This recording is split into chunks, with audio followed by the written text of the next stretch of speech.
Última hora del bombardeo a Irán. Israel golpeó a la industria de misiles. ¿Habrá respuesta de Irán?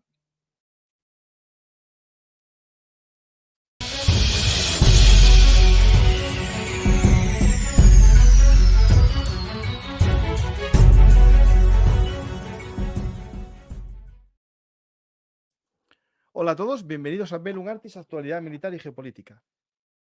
Hoy vamos a comentar lo que sucedió esta noche.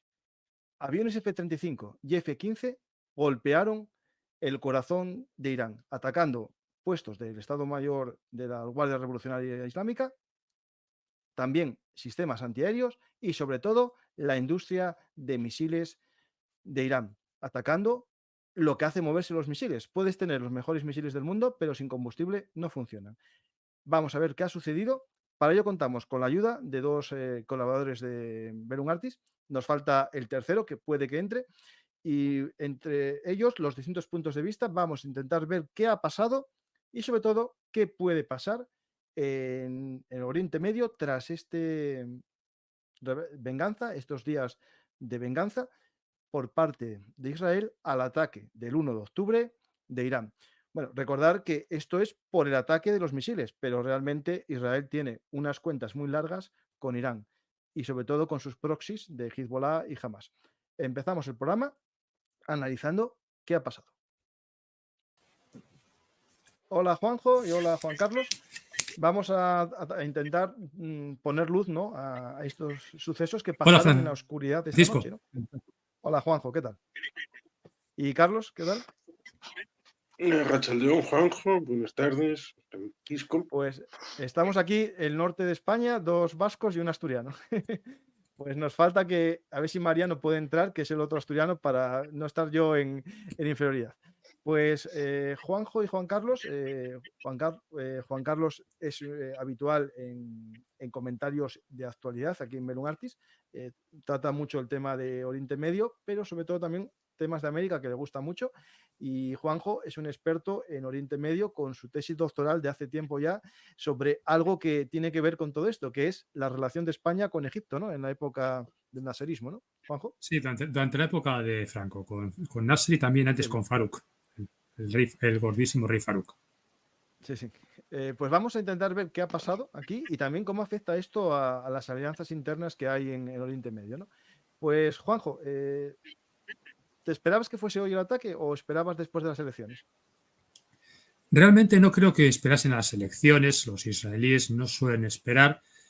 Que han tardado tanto, pues no me ha sorprendido porque querrían prepararse bien, pero realmente la magnitud del ataque, aunque ha sido contundente y preciso por lo poco que sabemos, la magnitud del ataque no ha sido gran cosa. O sea, realmente Israel y Irán todavía no han ido a la guerra, están en la fase de mirarse de frente y hacer así, venga, un buen empujón, y otro te da un empujón, así, yo soy más duro que tú, no, yo soy más duro que tú, así, tan. Y este es el momento en que todavía los amigos que están ahí en el bar viéndoles pueden ponerse en medio y decir, vale, tranquilos, hasta antes de que empiecen realmente a partirse la madre del uno al otro. Pero están en una escalada que podría escaparse a su control. Coincido contigo, a mí me recuerda un poco al escenario, ¿no?, de la valla típica que separa dos perros que ladran entre ellos y cuando se quita la valla empieza el problema. El problema que tenemos aquí, o la ventaja, ¿no?, es que hay un espacio muy grande que separa Irán de Israel, ¿no? Y eso hace que estemos ante una guerra de salvas, ¿no? Y aquí, claro, entra el dilema de qué es mejor, el número o la calidad, ¿no? Ahí lo veremos después. Juan Carlos, ¿tú te esperabas esto ahora? Yo me esperaba que pasara algo antes de las elecciones, pasaría algo, no cuándo, no cuánto, porque evidentemente quieren distanciarse del tema electoral y hacer como que no les importa quién sea, si Kamala o Donald, para tomar sus propias decisiones, y además les reafirma en el hecho de que son soberanos a la hora de tomar sus decisiones y no acatar el mandato de Estados Unidos, aunque a lo largo del día os he estado escuchando como estrategias que esto sin duda ha tenido que tener algún tipo de acuerdo con Estados Unidos a la hora de elaborar la lista de qué estaba incluido y qué estaba excluido. Hay un elemento importante que si nos fijamos solamente en esa valla de frente entre dos Rottweilers que quieren pegarse, nos olvidaríamos de los efectos laterales, como es Hamas, Hezbollah, los hutíes, porque este tipo de ataques podrían haberlos hecho antes, pero necesitaban limar los dientes de Hezbollah para que no pueda atacar, con una suficiencia de lanzarle miles de cohetes y misiles de represalia. Tema de Hamas, con la muerte de Sinwar, con lo cual eran pasos que yo creo que estaban en la lista antes de poder hacer esto que han hecho hoy. Aunque evidentemente han pasado 3 semanas, pero en 3 semanas puede dar para mucho, y por eso creo que era el momento más o menos oportuno, por lo menos para ellos, y lo han hecho de una manera bastante quirúrgica y dando un mensaje, otra vez, como lo hicieron la anterior vez, de decirles, tenemos la posibilidad de entrar a la cocina, pero de momento te he reventado la puerta. Sabes que puedo entrar a la cocina, tengo la vía expedita, pero no lo hago ahora. Igual, si me quieres obligar, lo haré la siguiente vez. Sí, sí, coincido con vosotros en ese aspecto, ¿no? Que esto es un intento de vengarse, pero no escalar. Es decir, no le interesa escalar ahora mismo a nadie, porque Israel, en su historia, tiene claro también un principio, que es intentar ir cerrando frentes, ¿no? Es decir, no se metió en profundidad o no se metió duramente con Hezbollah, pese a que el ataque de Hezbollah comenzó el 8 de octubre, hasta que más o menos limitó o eliminó la amenaza de Hamas en Gaza. Empieza con Hezbollah, y ahora que Hezbollah está debilitada en cuanto a su capacidad de lanzamiento de cohetes y sobre todo de misiles, se redujo el número de ataques, no en sí la eficiencia, porque está habiendo bastantes heridos últimamente en Israel por ataques sobre todo con drones más que con cohetes. Pero sí es verdad que limitó bastante esa capacidad y ahora puede centrar un momento de descanso para golpear a Irán y volver a Hezbollah, ¿no? Es decir, esto es lo que vosotros, yo creo que coincidimos claramente. Yo pensé desde el primer momento cuando Biden decían en los medios de comunicación que el secretario de Estado, gente de defensa, tenía encontronazos con el gabinete de Netanyahu. Hubo esa famosa llamada, un miércoles creo que fue, empezaron a hablar y a los 2 días se confirma la llegada de la batería TAD, ¿no? Que es un sistema de altas capacidades de defensa para misiles balísticos, a Israel, ¿no? Ahí hay que recordar que esa batería se despliega para defender un radar de alerta temprana que tiene Estados Unidos colocado en Israel, y aparte también, bueno, va a defender el espacio aéreo. Y justo ayer se sale otra noticia de que hay la entrega de una segunda batería TAD para defender el espacio aéreo israelí, ¿no? Todo esto parece que ya más o menos se había enfocado la respuesta por parte de Israel a la versión americana, es decir, un ataque a las capacidades militares de Irán, ¿no? Que es lo que vimos hoy. Hoy vimos ataques a radares, que es importante esto, porque primero los radares sirven para abrirte paso para el ataque en la segunda ola y en la tercera ola, que es el ataque a las instalaciones de misiles, de combustible de misiles, que veremos después alguna de ellas en geoposicionamiento, pero sobre todo, yo creo que es más importante, va a dejar un camino abierto durante un tiempo, porque Irán no va a poder reponer fácilmente los sistemas S-300 que fueron destruidos, ¿no? Juan Carlos o Juanjo.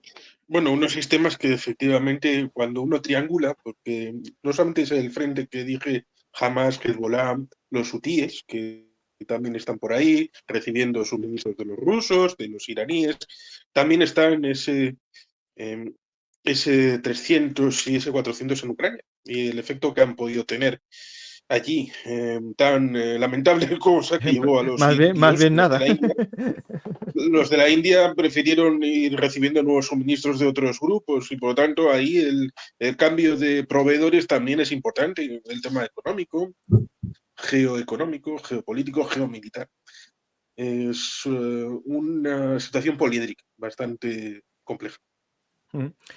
Pues tenemos este ataque a los sistemas antiaéreos que Por cierto, atacan los sistemas S-300, que en teoría son de producción rusa, y no a las baterías de fabricación propia que tienen unas, que son, espera, las tengo aquí, estas baterías, el Talas, que es, bueno, es una versión propia, imitando a un Patriot la forma. Este Talas, que lo venden ellos como la última generación de defensa antiaérea, con los misiles Sayad, que tienen un alcance de 80 a 150 en los Sayad 2 y en el Sayad 3 de 200 kilómetros. Esto lo vende la propaganda iraní, ¿no?, como su versión Patriot. Parece que no funcionan igual, ¿no? Es decir, esto es algo que llama mucho la atención porque el ataque, que más o menos, si queréis, lo explico un poco ahora previamente cómo creemos que fue y lo pongo en imágenes y después analizamos un poco. Básicamente el ataque va en 3 tandas en la que participan aviones F-15 y F-35. Ambos tienen un rol distinto, ¿no? El F-15 es un avión que tiene una capacidad de carga muy grande, es digamos un tanquero. El F-15 Strike Eagle, que es la versión de combate terrestre o de, mejor dicho, plataforma de bombardero más que de caza del F-15, que es la versión que tiene Israel, es capaz de llevar mucha munición. Y entonces lo que hicieron es, en este caso, ya viendo imágenes que pusimos en el canal de estrategias militares, es dotar de cisternas, tengo una foto que creo que lo podemos ver aquí, de F-15.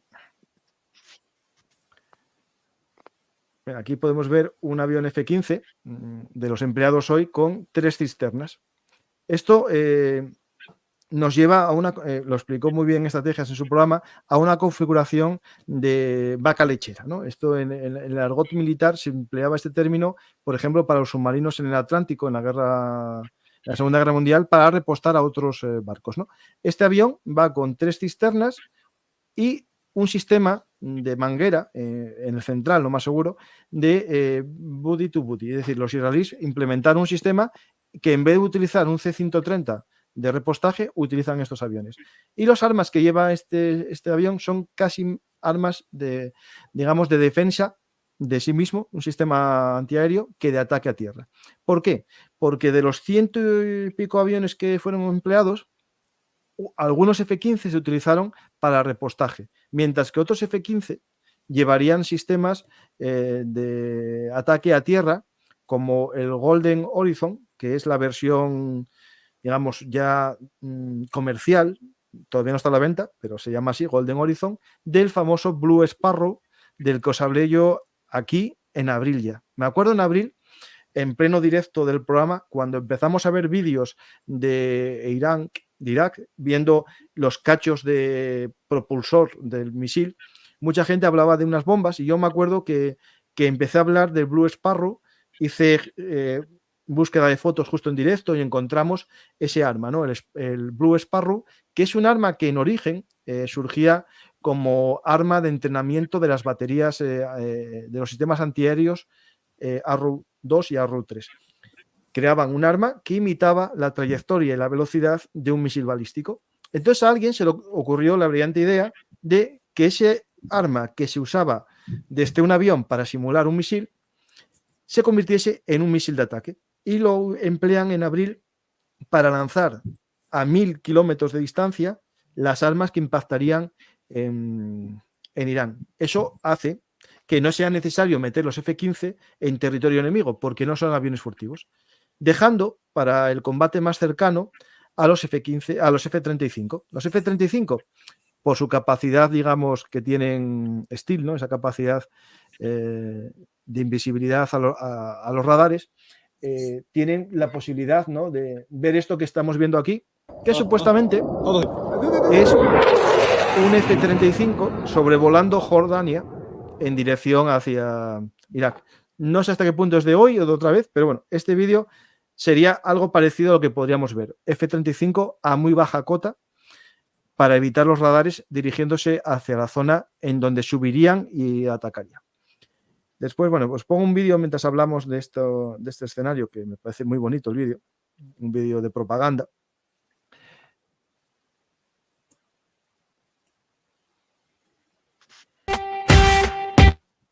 Tenemos aquí un poco el vídeo, lo vamos hablando mientras tanto. Es un vídeo sobre los F-35 israelíes Que lo interesante de este avión F-35, en la configuración que tienen los israelíes, es un poco distinto al estadounidense. Es decir, el F-35 estadounidense, el Lightning II, tiene una configuración distinta al israelí. Este israelí, en cuanto a las capacidades informáticas, Estados Unidos le permitió modificar el software para tener su propia implementación. Y de hecho, según analistas, es mejor la configuración israelí que la propia creada por Estados Unidos para su avión. Pues este cazabombarderos normalmente tiene, digamos, una configuración invisible. ¿Qué significa esto? Que todas las armas van dentro de la bodega de carga. Pero Israel, para misiones de superioridad aérea, donde ya tiene el cielo limpio, está convirtiendo el F-35 en una plataforma ordinaria. ¿Qué significa esto? Que podemos ver alguna imagen de F-35 en configuraciones que serían muy extrañas en este avión, por ejemplo. Esto es un F-22, no es un F-35, ¿vale? Es un F-22 estadounidense con combustibles, con depósitos de combustible externo. En este caso no creo que se hayan usado por el tema que os comenté antes, que los F-15 llevaban esos sistemas de repostaje. Pero puede que en siguientes misiones estadounidenses hagan que el F-35 se convierta, como este avión, en un avión de mayor alcance, perdiendo furtividad. Es decir, cuando eliminen los radares enemigos y el espacio está abierto, el F-35 puede entrar perdiendo su capacidad de invisibilidad porque no va a haber un enemigo que le pueda derribar. Y eso va a hacer que aumente la capacidad de ataque por parte de Israel. Por eso es importante lo que hicieron hoy y el mensaje que dejaron claro. Os abrimos un espacio que os podemos seguir abriendo y meter lo que queramos por ahí, ¿no? Y yo creo que esto es algo que tenemos que entender de lo que pasó esta noche. Y algo que más que os quería mostrar de esta... Sí, Juanjo, sí. Sí, yo quería comentar que los ataques selectivos... yo quería comentar que los ataques selectivos a los sistemas antiaéreos S-300 y dejar un poco de lado a los otros modelos de fabricación iraní es inteligente desde el punto de vista táctico porque no solamente el material soviético es probablemente mejor que el que están haciendo los iraníes, aunque el iraní no es malo en absoluto, sino que no se puede reemplazar. Si destruyes uno de esos modelos de fabricación iraní, pues pueden pedir más a la fábrica, salvo que vuelen la fábrica, obviamente. Pero si destruyes el SS-300 de origen ruso-soviético, ahora mismo Putin está claro que no puede desprenderse de ninguna unidad para reemplazar las bajas. Entonces, es una baja definitiva. Y eso demuestra una cierta inteligencia táctica por parte de Israel. Porque, claro, no nos olvidemos nunca de que Irán es un país que es tan grande como España, Francia, Portugal, Italia y Gran Bretaña juntas. O sea, es más del triple de la extensión de España o de Francia. Entonces, hay mucho sitio donde esconder los materiales estratégicos o los proyectos armamentísticos. Coincido contigo, es decir, Rusia no está para dar a nadie baterías a día de hoy. Eso está claro. Entonces, cada una que revienten es una menos para la cuenta. Sí, Juan Carlos. Y que efectivamente esos estaban, bueno, uno de los lugares en donde atacó eran protegiendo uno de los dos aeropuertos de la capital Teherán, lo cual, pues evidentemente, para ellos van a poner los que estén relativamente mejor. Y también está el asunto de por dónde entraron, porque en estas semanas el ministro de Exteriores de Irán, aunque no tiene la misma repercusión que en otros países. Como sabemos, quien manda es el consejo ahí de ayatolás con el ayatolá Jamenei encima de todos, pero bueno, fue a dar una rueda de reconocimiento a los países sunnis. Recordemos, ciertamente son chiíes en mayoría, aunque tienen más configuración. Decías que, Juanjo, que es un país grande, tan grande que tiene permeación demográfica para todos los lados, con conexiones a través de los sunnis con Irak, con los azeríes, con los kurdos, y si hablamos por el otro lado, habéis tenido programas sobre el tema del ISIS-K, de Sí. Y Pakistán, Baluchistán, que es de Baluchistán. Afganistán. Si este muchacho ha ido a amenazar, a decirles a todos los vecinos, oye, que si Israel ataca y sé que le habéis ayudado a algo, sea como sea, voy a bombardear de represalia a Israel y a vosotros. A Israel y a vosotros.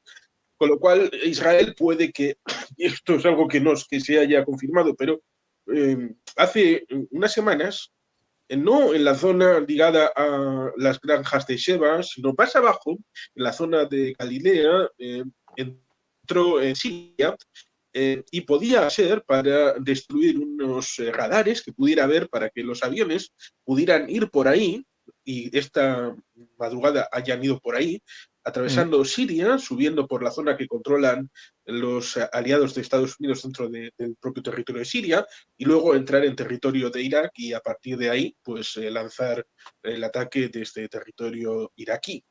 Y precisamente se ha visto que en unas zonas de control o mayoría suní en Irán, y que uno puede trazar la línea en dirección hacia arriba, hacia Teherán, pues esa es la puerta que han dejado abierta. Y con lo cual parece que puede tener esa relación de haber tratado de evitar que se implicaran Arabia Saudí y Jordania directamente. También hubo amenaza para Azerbaiyán, porque no podemos olvidar que Azerbaiyán tiene una alianza con Israel y también podría ser una vía de entrada por la zona norte, en dirección a Teherán, con lo cual la complejidad ciertamente es amplia. Sí, yo creo que va todo por ahí. Bueno, porque Azerbaiyán hoy mismo, tendrían que pasar primero por Turquía, y Turquía es algo más serio, que no se dejarían, esos no se dejarían que pasasen israelíes y plantarían cara. Claro, la ruta más recta es por encima de Siria y luego de Irak, obviamente. No, es por donde pasar fueron, por encima de Arabia Saudí, que a saberse que eso se ha hecho, le costaría muy caro al gobierno saudí ante su opinión pública y ante el clero wahabí. No quedaría en agua de borrajas. Eso podría ser muy peligroso para el no creo gobierno que fuera un saudí. problema Entonces, dejando aparte las amenazas entrar en Siria, Irak y luego torcer hacia Azerbaiyán y entrar desde Azerbaiyán, no creo que fuera un problema cara a un cierto futuro en el que pudieran utilizar esta carta para sorprender a los ayatolás. Sí. Entendemos que hay que recordar a la gente que cuando hablamos de Irán, la gente ve la cultura persa, ¿no? Que es como la mayoritaria, pero no es tan mayoritaria como nos puede parecer. Hay una gran parte de la población que es de origen azerí y tienen un problema también con los azeríes, con los kurdos, con los baluchis y con la población suní en la zona más fronteriza con Irak. Esto es un tema que juegan también, ¿no? Hoy mismo se filtró una noticia en algunos medios, que no sé si está confirmada o no, y la digo, pero era que hubo un ataque esta noche también en la zona del Baluchistán, muriendo 10 policías en un pueblo cercano a la frontera con Pakistán. Lo digo porque todo el mundo aprovecha estos momentos, ¿no? Y hacen sus cosas. Yo cuando hice en el programa antes de estrategias una comparación, ¿no? De que la historia nos da lecciones, ¿no? Imagina que tú quieres hacer una misión de bombardeo y no tienes capacidad de volver, ¿no? Eso no es nuevo, eso pasó en la Segunda Guerra Mundial tras Pearl Harbor, la famosa expedición de Doolittle, ¿no? Los bombarderos B-27 Liberator que salieron desde el portaaviones, ¿no? Al final sabían que no podían volver, no había combustible, ni lugar donde aterrizar. Entonces, ¿qué hicieron? Pasar de largo y saltar en territorio enemigo, ¿no? Amigo, es decir, en China, ¿no? Pues los azeríes a lo mejor valían para algo parecido a eso, ¿sí me entiendes? No para que sobrevolasen, sino para llegar a refugiarme ahí y por leyes de la guerra me internas el avión y me quedas con él un tiempo, ¿no? No creo que pase ese escenario porque por ahora Israel tiene armas de largo alcance, ¿no? Y yo tengo mis dudas qué pasó con los F-35, ¿no? Es decir, aquí hay un vídeo que os lo voy a poner no lo quiero, voy a poner un rótulo de posible noticia extraña, Sí, ¿no? antes que eso, ciertamente Juanjo tiene razón en que recientemente hemos pasado la cumbre esta de los BRICS, en donde se ha conocido la historia de que Venezuela ha sido vetada por Maduro y Nicaragua también, pero India ha vetado a Turquía por su cercanía con Pakistán, con lo cual hay vetos cruzados de una organización que a mí me parece más bien el Club Friars que otra cosa. Sí, es cierto que la India vetó a Turquía, me llamó mucho la atención, sí. Pues mira, esta foto que es también muy bonita, si os gusta la tecnología, este F-16 con aviones, con tanques de cisterna, que son también para esa función, ¿no? Muy llamativa esta imagen. Voy a poneros el vídeo, a ver si lo encuentro ahora mismo, porque está en mi Twitter, y que es un vídeo que tengo que ponerlo compartiendo sonido, tengo que quitar esta pantalla.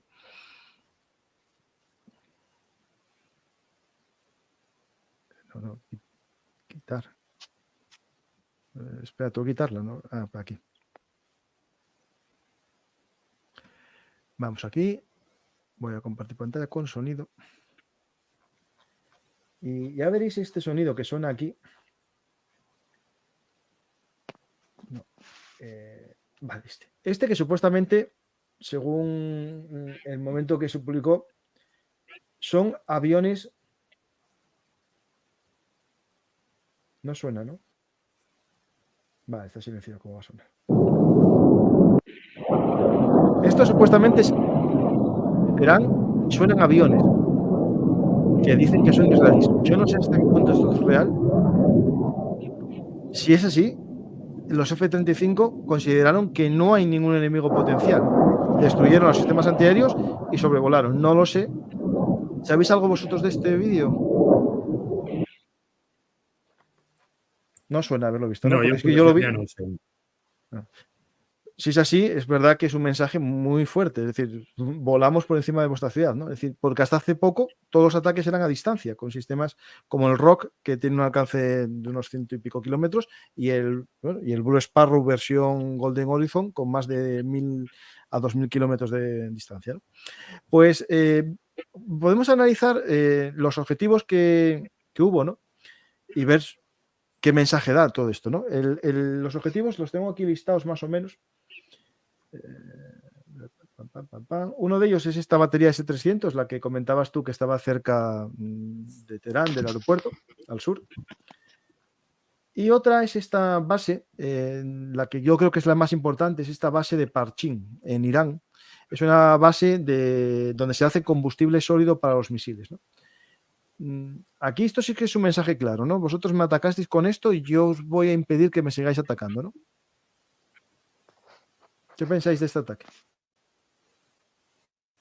Es otro mensaje a esta aventura aeroespacial con tintes nucleares que Irán y las mentiras del régimen, porque recordamos que la fatua aquella de Saddam Rushdie, que décadas después se cumplió, y supuestamente nos vienen a decir que una y otra fatua que obliga a los iraníes a no tener armamento nuclear. Pero luego te dicen, bueno, como dicen los jesuitas, que podemos mentir siempre que sea por un bien superior y nos autoinfligimos a nosotros mismos, pues ellos dicen, no, si no es para atacar, el régimen iraní puede tener armas nucleares, con lo cual ya ahí se hacen trampas al solitario. Y parece que ahí, en ese lugar, en esa base, tenían elementos de investigación, de conocimiento. Incluso hay quien ha dicho que se han hecho recientemente pruebas nucleares ahí. Es donde salió el rumor aquel de hace unas semanas. Ah, ¿del terremoto? Más o menos que el ingenio estaban trabajándolo ahí. Sí. Bueno, aquí te veis un poco cómo es todo el sistema. Hay distintas instalaciones y en algunas de ellas, en las que están bunkerizadas, esta zona aquí, que por ejemplo lo veis bajo tierra, aquí es de almacenamiento de misiles. Aquí en teoría guardarán los misiles que se están construyendo para después llevarlos a los lugares de lanzamiento, ¿no? Que esto es algo que hay dos tipos. Están las plantaciones de espárragos, podemos decir, que son cohetes de combustible sólido enterrados bajo tierra, y que en caso de necesidad salen como los sistemas balísticos de la Guerra Fría, ¿no? Se abre la tapa y salen, pero esta vez del desierto, ¿no? De la arena. Y después están los sistemas, que tenía yo aquí alguno, a ver si los encuentro, porque tengo un lío con las carpetas estas de... Sí, que los que van a sufrir en la venta de exportación van a ser Hezbollah, los hutíes. Los rusos, como tienen a los de Corea del Norte como suministrador alternativo, pues sufrirán menos, pero también tendrán cortos en tema de compra exporta. Claro, ahora mismo, claro, ¿quién puede, si por ejemplo Irán se le atacó también una fábrica de instalación de componentes electrónicos, ¿no? Eso lo pone muy bien en su hilo de Twitter Nacho Montes de Oca, que se ataca un sistema de fabricación de la electrónica que hacen los radares, ¿no? Si el radar propio se lo destruyen, atacando los que tienen de fabricación externa y atacando la fabricación, alguien le tendrá que proveer. Y aquí entrará en juego, bueno, Corea del Norte, con la capacidad que tenga para esto, y sobre todo China, ¿no? Ya sabemos que China... Pero China quizá no quiera meterse en este embrollo. Claro, claro. Y es posible que Irán tenga ahora mismo ya una tecnología algo más avanzada que la de Corea del Norte, que seguía siendo la de finales del periodo soviético. Ten en cuenta que Corea del Norte está muy aislada, recibe muy poca ayuda a colaboración exterior, es prácticamente un satélite de China. China de momento no quiere meterse y es posible que los iraníes sean capaces de reconstruir la fábrica. Si tienen el personal, los materiales se pueden encontrar, pero claro, que les revienten la fábrica, eso sí es mucho más dañino que si revientan 40 o 50 unidades de producto. Y desde luego a Irán le conviene mantener en marcha esa fabricación no solamente como elemento disuasivo, sino también para conseguir ingresos, porque ahora Rusia estará comprando todo lo que pueda conseguir, ya que su industria está completamente colapsada. La industria rusa empezó a derrumbarse en la década de 1980 cuando llegó el dinero fácil y rápido del petróleo. Claro, claro. Y ese fue el momento en que la industria soviética y luego rusa empezó a ir para abajo. Y Vladimir Putin no ha remediado esa circunstancia, más bien lo contrario. Y ahora por eso dependen de Corea del Norte y de Irán y de cualquiera que les pueda dar algo útil. Esto es un tema que es muy interesante. El tema de la guerra moderna no es una guerra solamente de capacidad industrial, sino de capacidad de generar los componentes, ¿no? Rusia mantuvo su industria, sus fábricas, pero empezó a comprar productos de electrónica occidental. Eso es algo que hay un libro muy bueno que se llama La Guerra de los Chips, que cuenta la historia de la electrónica, ¿no? Y cómo durante un tiempo Rusia tenía los mejores matemáticos y electrónicos, digamos, teóricos, pero no la capacidad industrial. Y comenzó una carrera por crear su propio Silicon Valley al modo soviético, ¿no? Es decir, no con la libertad de empresa de Silicon Valley, sino al estilo de yo tengo un objetivo cuatrienal y vamos a cumplirlo. ¿Qué pasa? Que eso no funcionaba en la electrónica. Y al final se contentó en la época para el soviética. programa espacial. Eso, justo, sí, sí. Y hasta se contentó hasta cierto punto, justo, sí, sí. Pero comprando productos que lo que hacían era coger una placa base americana y la copiaban. Entonces, tardaban en copiarla un año, año y medio, y eso era la ventaja que llevaba Estados Unidos en la carrera espacial, en la carrera de electrónica también, por ejemplo. Después vino el sistema este que quiero recomendar. Sí. Quiero recomendar este libro, La impotencia del poder, de Ruslan Hasbulatov, que era presidente del Soviet Supremo cuando lo bombardeó Yeltsin en 1993, y en mayo del 14, justamente cuando sucedió lo de Crimea, salió en castellano este libro, en el que habla precisamente de todos los elementos que la Rusia de Putin tenía en ese 2014, y que creo que no ha cambiado mucho, respecto de infraestructuras, el tema del valor añadido, el tema de las plantas del combustible, el tema de los hidrocarburos, dando sobre todo el tema de la ausencia de valor añadido, pocas plantas procesadoras, y que hacía que había dinero fácil, pero luego esto, cuando hay problemas de exportación, pues se ve que eso tienes problemas en presupuesto, como por ejemplo en crónicas de la estepa rusa están comentando del presupuesto del 25, que tiene unas estrecheces bastante enormes para el presupuesto federal ruso, con lo cual eso tiene consecuencias bastante graves, aunque claro, a Putin le importa un pepino lo que pase con el ruso medio. Eso hay que tenerlo bastante claro. Pues parecido en Irán.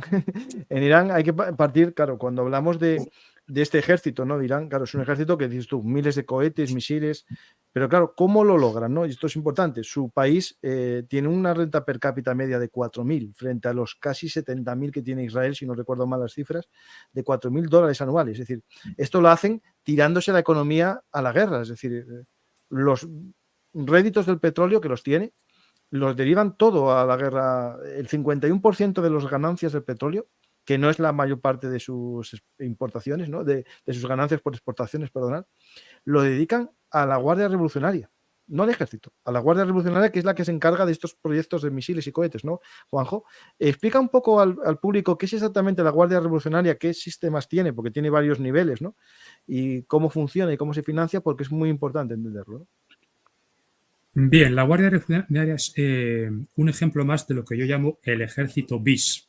O sea, es un rasgo típico de los sistemas totalitarios o parcialmente totalitarios. O sea, por un lado tenemos el ejército oficial, las Fuerzas Armadas profesionales, y luego tenemos un segundo ejército paralelo, que es un ejército político que está formado por los más entusiastas y superleales al régimen. Por ejemplo, en la época nazi, teníamos a la Wehrmacht, que era el ejército oficial, la infantería, el ejército de tierra, o el GER, que se llama también el GER, y después estaban las Waffen-SS, o sea, la fuerza combativa de las SS divisiones, que estaban aparte del ejército, que solían recibir el mejor armamento, estaban entrenadas con más intensidad y estaban seleccionadas con gente que era la más fanática del régimen. Y eso se ha reproducido en muchos regímenes. En Arabia Saudí también existe. Tenemos el ejército regular y luego tenemos el ejército paralelo, que es la Guardia Real Saudí, o sea, que son gente que es del clan de los Saud, de las tribus más cercanas al linaje familiar de la casa de Saud. Y en otros regímenes pues hemos tenido pues que puede ser desde fuerzas de élite como las Waffen-SS hasta simples partidas de la porra, como eran, por ejemplo, los Tontot Maquds en el Haití de Duvalier. Y en Irán tenemos a la Guardia Revolucionaria, el Basiji. Luego también dentro de esta Basiji, que es una organización bastante amplia, está la fuerza militar, que es el Pasardán. A veces hay una confusión entre esta terminología de cuál es cuál, pero para simplificarlos, llamarlos a todos la Guardia Revolucionaria. Y es un ejército paralelo al ejército. El ejército regular oficial de tropas profesionales, oficiales de carrera de Irán es el Artés. Ese es el nombre de las Fuerzas Armadas iraníes. Y al margen del Artés está la Guardia Revolucionaria.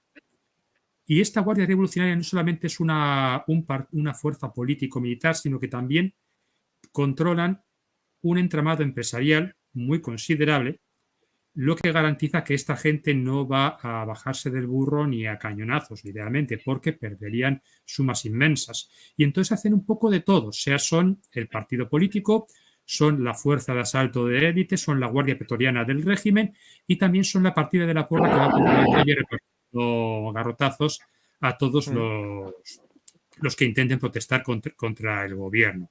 En las manifestaciones del 2009 se les veía ir de un lado para otro repartiendo golpes con barras de hierro en motos. Iban dos en moto, uno conducía y el otro repartía estopa. Y ahora, pues el general Soleimani, que fue asesinado por orden de Donald Trump en el aeropuerto de Bagdad, cuando estaba haciendo una visita oficial, era uno de los jefes de la Guardia Revolucionaria, de la Fuerza Quds. O sea, Quds es Jerusalén, en árabe y en persa. Y era uno de los líderes más importantes que dirigía los operativos de la Guardia Revolucionaria en el exterior de Irán. Y han luchado, por ejemplo, en la guerra civil siria a favor del régimen de los Assad. Todos se han fijado mucho en las fuerzas aéreas rusas que envió Putin para bombardear Alepo. Pero lo que realmente inclinó la balanza a favor del régimen de los Assad y en contra de los rebeldes, y luego en contra del Estado Islámico, fueron la Guardia Revolucionaria, que enviaron gran cantidad de gente a luchar ahí.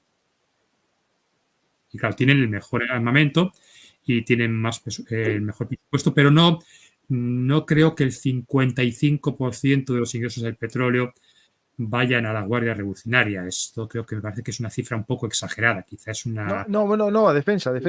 Y de ahí la mayor parte de la Guardia Revolucionaria. Sí. La Guardia Revolucionaria lo que tiene es el 30% de la economía iraní. Empresas, digamos, de la economía las gestiona de manera indirecta la Guardia Revolucionaria. Sí, han ido con todo formando lo que una es red el BAS, los BAS. Han ido formando una red de oligopolios. Como pasa Juan con Carlos. Gadeso en Cuba, que tiene el 40% de la economía. Es importante porque ahora Díaz-Canel ha salido con el uniforme militar cuando quería emular a Fidel Castro. Por lo tanto, estas cosas, como dice habitualmente Nacho de Oca, con Hezbollah teniendo presencia en América, en Venezuela y en otros lugares, pues esto es global. Y las conexiones no las hacemos nosotros, que podamos estar para algunos metidos en el Mossad, en el CNI o en la CIA. Yo soy en la TIA. Simplemente estemos analizando cosas. Fue el propio Vladimir Putin, lo recuerdo, en 2014, el que dijo a alguien para que se lo dijera a Estados Unidos que sí, le dejaban hacer cosas en Ucrania, simplemente él dejaba de enviar fuerzas aéreas a bombardear en Siria. Por lo tanto, fue el propio Vladimir Putin en 2014 quien vinculó, por ejemplo, el escenario de Siria y el de Ucrania ya entonces. Pero claro, algunos han cogido 1984, el libro de George Orwell, no como un libro de advertencia, sino como una guía documental. Sí. Pues hablando de 1984, del libro, ¿no? y la verdad relativa, ¿no? Y el misterio de la verdad. Claro, cuando hablamos de lo que estemos viendo escenarios de hoy, que más o menos ya está todo hablado, los objetivos, lo que pasó, yo creo que lo que buscó Israel es un ataque, digamos, tengo más capacidad. No lo entendiste la otra vez, que te di solo en un radar, sin fallar a la primera. Ahora te doy en 3, te doy algo más. ¿No aprendiste todavía? Y el otro no va a aprender, ¿no? Porque yo creo que el problema que nos encontramos aquí es el relato, ¿no? Que hace que sea obligatorio la respuesta, ¿no? Porque, claro, el régimen de los ayatolás ¿tiene alguna justificación de ser aparte de la guerra con Israel y Estados Unidos? Es decir, casi todos los regímenes se autodefinen con su enemigo exterior, ¿no? Es decir, mis problemas internos los tengo por culpa del exterior. Y claro, el problema que eso lleva siempre a un enfrentamiento final, ¿no? No hay forma de evitarlo, ¿no? Juanjo. En el caso de Irán, no. Sí, el problema de Irán tiene que ver sobre todo porque son el 10% los chiíes y quiere liderar a todo el mundo musulmán, que es un poco lo que le pasa a los Assad, que son de un clan, que son el 10% de Siria, y han querido liderar todo este tiempo, pero solamente lo han podido hacer desde una dictadura. En principio era laico de socialismo panarabista, y luego le dieron con la situación que Juanjo sabe perfectamente, mucho mejor que yo, el tema de la evolución desde ese socialismo panárabe a la inclusión del ámbito islamista y luego la eclosión en paralelo con la guerra civil en Argelia y todas esas cosas que pasaron en Egipto, metiendo nuevos ingredientes para seguir manteniendo el poder de alguna manera, o como sea, y por lo tanto ahí está la dificultad. ¿Cómo puede un ayatolá, aunque tuviera, que no lo tiene, el apoyo de todo su pueblo de Irán, de erigirse como el portavoz de todo el mundo islámico? Es imposible. Con lo cual, ahí tienes un vector de guerra y de conflicto para siempre, más allá incluso del tema de Israel, que viene derivado de situaciones de Guerra Fría y de toda la situación que más o menos podemos conocer. Bueno, en el caso de Irán, el sustento, la legitimidad del régimen, su razón de existir, la justificación de su existencia no es el conflicto exterior. No, es la religión. Sí. La legitimidad de la doctrina de Khomeini del Velayat al-Fiqh, o sea, que es el gobierno, para ser justo y para ser legítimo, tiene que ser islámico. Y para que sea islámico, según la doctrina de Khomeini, que es novedosa e incluso revolucionaria en el mundo islámico, tanto chiita como sunita, el estamento religioso tiene que dar un paso y ejercer directamente el poder. Tienen que gobernar. Y entonces el Estado será islámico y será justo y será maravilloso y habrá unicornios rosa por todas partes. Y después, aparte de eso, como resulta que hay un una circunstancia histórica negativa de que una parte de las tierras de Dar el-Islam ha sido tomada por los infieles, por los kafirs, en este caso por los judíos, pues hay que luchar contra ellos porque eso es una obligación general. Y mira, en este caso es Israel, antes eran el colonialismo occidental, antes eran los cruzados, pero hay que luchar contra ellos. Pero si esa lucha desapareciese, de alguna manera, cesase, aún así el Estado iraní se justificaría a sí mismo por el deseo de establecer una voluntad islámica. Lo que pasa es que como esa voluntad islámica es, de hecho, la dictadura de una oligarquía sacerdotal, y el Estado iraní es muy desarrollado, está mucho más industrializado de lo que suele creerse en Europa, pues la población empieza a estar un poco pasada de rosca de ese tema, y esto va creando un foso creciente entre la población y el conjunto de élite dirigente hasta que un día ese foso sea insalvable y se produzca el colapso del régimen. Y por eso cualquier conato de protesta provoca una dura represión que es inefectiva porque desde 2017-2018 Irán encadena una larga serie de protestas callejeras que se van encadenando las unas a las otras. Y no se resuelven los problemas, no se afrontan y esto, de momento, la gente está callada esperando a ver si nos lleven bombas del cielo, a ver si esto se termina a tortas.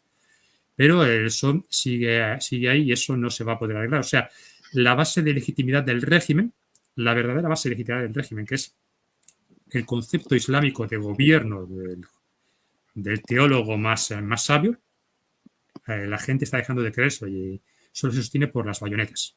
Y eso no se va a poder sostener. No, y el enemigo externo, es lo que quiero decir yo. Es decir, el enemigo externo que sí, existe en todo el... Es un sucedáneo de momento. No, de momento. Sí.